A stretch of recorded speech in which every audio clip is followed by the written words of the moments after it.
कि समाज में एक अच्छी दिशा तय की जाए। ऐसा विष्णु पुराण में आता है कि भगवान परशुराम जी का बचपन का नाम राम था। राम था, ऐसा कहते हैं। भगवान शिव ने उनको एक फरसा दिया। फरसा यानी परशु उसको कहते हैं। परसा भेंट किया और अन्यायी शक्तियां, राक्षसी शक्तियां उनके साथ लड़ाई करके उनको समाप्त करने का वरदान दिया। तब से उनका नाम परशुराम हो गया भाई बहनों, तब से उनका नाम भगवान परशुराम हुआ। तो आज भी जैसे न्याय अन्याय की लड़ाई उस समय थी, आज भी वही लड़ाई है। महाभारत काल में भी वही लड़ाई थी। एक तरफ कौरव थे, एक तरफ पांडव थे। भले वो रिश्तेदार थे, लेकिन रिश्तेदारों में भी भगवान कृष्ण ने ये कहा न्याय का पक्ष लेना है, हमने पांडवों की विजय करानी है। ये संकल्प भगवान कृष्ण ने लिया। वही संकल्प आज हमको लेना है। आज देश में दो धाराएं चल रही हैं। एक धारा समाज के अंदर अच्छे काम कर रही है, इस देश को जोड़ रही है। इस देश के अंदर जो राक्षसी वृत्ति है उसको समाप्त करने के लिए मोदी जी के नेतृत्व में देश में ताकतें काम कर रही हैं। कांग्रेस ने पिछले इतने सालों में देश में बहुत ऐसे कांटे बोए, चाहे कश्मीर की समस्या खड़ी की, पंजाब की समस्या खड़ी की, नॉर्थ ईस्ट में नागालैंड है, मणिपुर है, मेघालय है, आसाम है, उसको देश से अलग होने के लिए हमेशा वो प्रेरित करते रहे। नक्सलवाद बिहार से लेकर के और नीचे तमिलनाडु केरल तक देश के दो हिस्से करने का एक षड्यंत्र चलता था। मोदी जी ने आने के बाद सब कुछ समाप्त किया मित्रों, भाई बहनों, सब समाप्त किया। उन्होंने तो आज देश को जोड़ा है।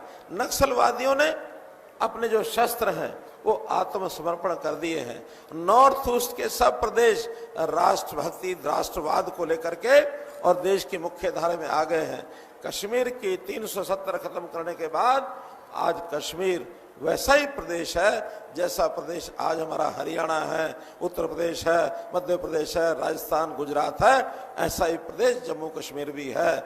आज जम्मू कश्मीर से वो जो कश्मीरी पंडित वहां से पलायन करके आना पड़ा था, आज वहां की जनता सुखी है। किसी को भी वहां से पलायन करने की जरूरत नहीं है मित्रों, भाई बहनों। तो इसलिए आज एक न्याय प्रिय सरकार, एक परोपकारी सरकार, इसकी नींव मोदी जी ने डाली।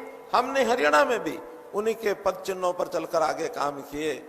मोदी जी गरीबों के भले के लिए सब कुछ गरीबों पर न्यौछावर करने के लिए तैयार हैं। वो कहते हैं कि देश के संपत्ति पर, देश के पैसे पर पहला अधिकार किसी का है तो वो है गरीब का, वो गरीब का। जबकि पहले जो कांग्रेस की सरकारें हमेशा कहती थी, उनके तो प्रधानमंत्री मनमोहन सिंह जी ने रिकॉर्ड पर कहा है कि देश की संपत्ति पर पहला अधिकार अल्पसंख्यकों का है। मित्रों, यहाँ अल्पसंख्यक धर्म के आधार पर अल्पसंख्यक होते हैं।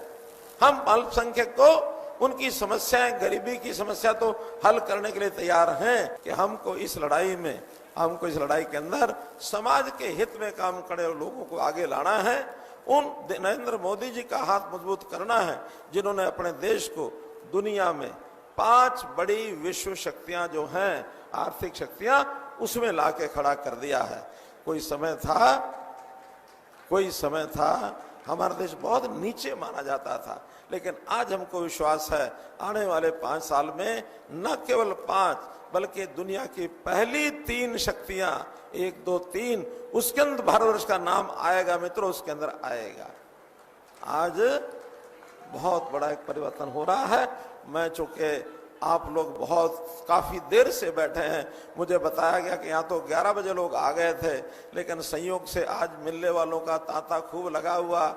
संत महात्मा भी कुछ एक जगह सब लोगों ने सम्मेलन किया, मुझे वहां बुलाया गया। मैंने उनसे आशीर्वाद लिया, उनके चरण स्पर्श किए।